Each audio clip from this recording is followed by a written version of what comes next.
जो बोले सो निर्भय, संत गुरु रविदास महाराज की जय।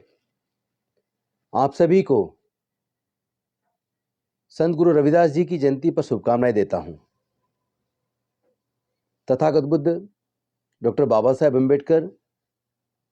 माता रमाबाई जी, ज्योतिबा फूले जी, सावित्रीबाई फूले जी, साहू जी महाराज, डॉक्टर बाबा साहेब अम्बेडकर, मानवर कांसीराम साहब, ललित सिंह यादव जी, रामस्वरूप वर्मा जी, जगदेव बाबू कुशवाहा जी, पेरियार रामास्वामी नायकर जी और तमाम बहुजन समाज के नायक कर्पूरी ठाकुर जी, संत गाड़गे महाराज सहित जितने भी बहुजन समाज के महापुरुष हैं, सबके चरणों में कोटि कोटि नमन करते हुए पुनः आप सबको संत गुरु रविदास जी की जयंती पर शुभकामनाएं देता हूं। साथियों, आज एक चिंतन का विषय है। एक ऐसा आंकड़ा निकल के सामने आया है जिसमें 30 ऐसी कंपनियां देखने में आई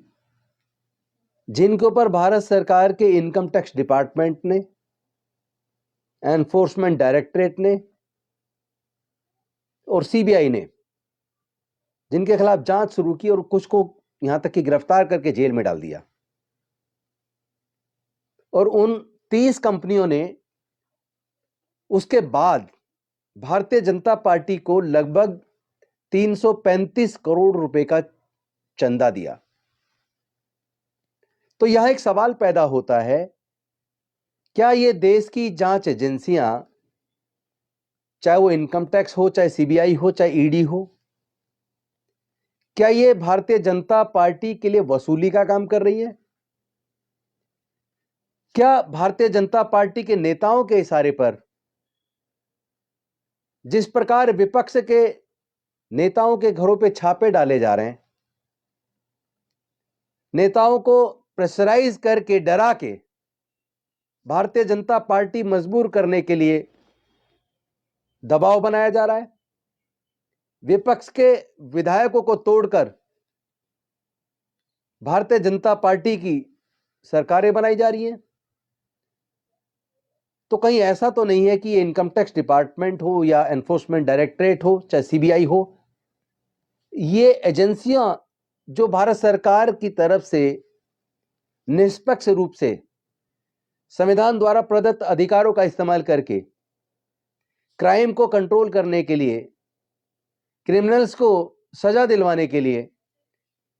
जांच करने का काम किया करती थी, काले धन पर रोक लगाने का काम किया करती थी, आतंकवाद को कंट्रोल करने पे महत्वपूर्ण भूमिका निभाया करती थी, क्या ये सारी जांच एजेंसी आज या उनके ऊपर जो अधिकारी हैं, क्या उनको भी इतना डरा दिया गया कि वो अधिकारी भारतीय जनता पार्टी के लिए चंदा वसूली, इंग्लिश में एक्सटोर्शन कह सकते हैं हम, कि वो कंपनियों को, नेताओं को एक्सटोर्ट करके, नेताओं को प्रेशराइज करके, डरा के बीजेपी को ज्वाइन करा रहे हैं, उन पे केस बना के, और बड़े बड़ी कंपनियों को ईडी की रेड डालकर, इनकम टैक्स के नोटिस देकर, सीबीआई की कटर दिखाकर उनको चंदा देने के लिए मजबूर किया जा रहा है, एक्सटोर्शन किया जा रहा है।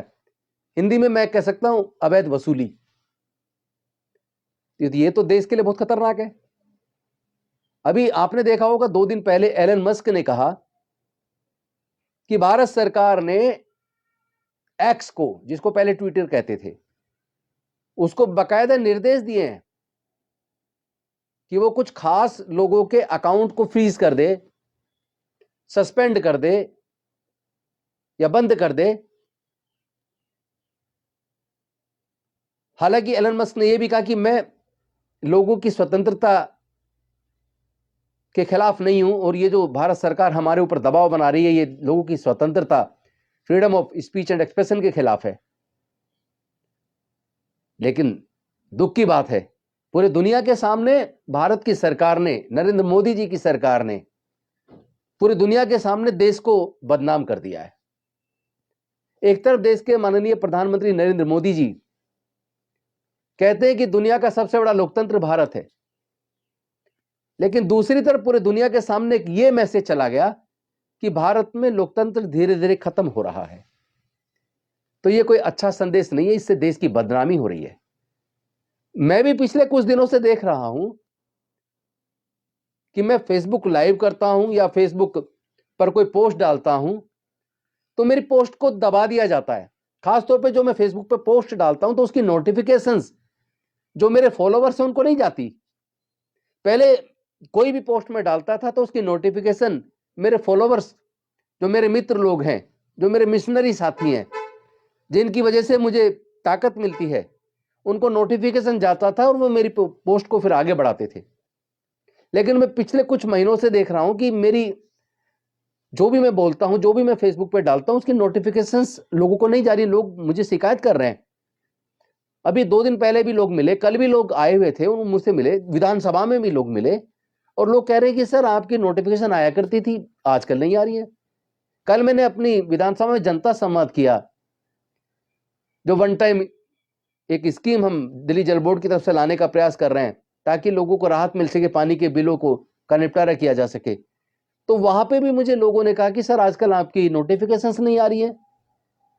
हमें खुद आपके फेसबुक पेज पे जाके ढूंढते हैं तो पता लगता है, अदरवाइज आपने क्या डाल दिया, क्या बोल दिया, उसकी कोई नोटिफिकेशन नहीं आती। तो क्या वास्तव में भारत की सरकार ने फेसबुक को, ट्विटर को, इन सबको, एक्स को, इनको सबको प्रेशराइज कर दिया है, डरा दिया है? ये अच्छी बात नहीं है। एक और केस मध्य प्रदेश का निकल के आया कि एक कंपनी के मालिक को जैसे ही गिरफ्तारी के बाद जमानत मिली, तुरंत उसने भारतीय जनता पार्टी को चंदा दिया। तो क्या देश के उद्योगपति भी अब स्वतंत्र रूप से अपना व्यापार नहीं कर सकते? देश के व्यापारी वर्ग में भी डर पैदा कर दिया है। देश में जितने ब्यूरोक्रेट्स हैं और जितने लोग सिविल सोसाइटी के लोग हैं, या जो लोग अपने संवैधानिक अधिकारों का इस्तेमाल करके, अपने फंडामेंटल राइट्स का इस्तेमाल करके, freedom of speech and expression का इस्तेमाल करके अपनी बात सरकार तक पहुंचाने का प्रयास करते थे, क्योंकि देश में, देश की राजनीति में दबाव समूह का एक महत्वपूर्ण स्थान है। तो जो सामाजिक संगठन दबाव समूह का काम करते थे, उनको सबको डराया जा रहा है, उनको धरने प्रदर्शन पे बैन लगाया जा रहा है, उनको पुलिस परमिशन नहीं दे रही है। ये तो बहुत शर्मनाक है। पूरे देश, मुझे लगता है देश का संविधान, देश का लोकतंत्र इस वक्त खतरे में है। और खासतौर पर जब से मैं देख रहा हूं, जब से हमने ईवीएम मशीन का जो घोटाला है उसको जो उजागर किया, किस तरह लोगों की वोट की चोरी हो रही है, उसके बाद तो और ज्यादा सक्रियता सरकार की सारी एजेंसियों को इस्तेमाल करके सारे सिविल सोसाइटी को दबाने का प्रयास चल रहा है, सारे विपक्ष को दबाने का प्रयास चल रहा है। ये तो बड़ी दुख की बात है। तब से इलेक्शन कमीशन भारत सरकार के इशारे पर मशीनों को लेकर स्कूलों में, लोगों की बस्तियों में, गांवों में भेज रहा है और कह रहा है देखो मशीन पे डाल के देख लो वोट, इसमें वोट ठीक पड़ता है।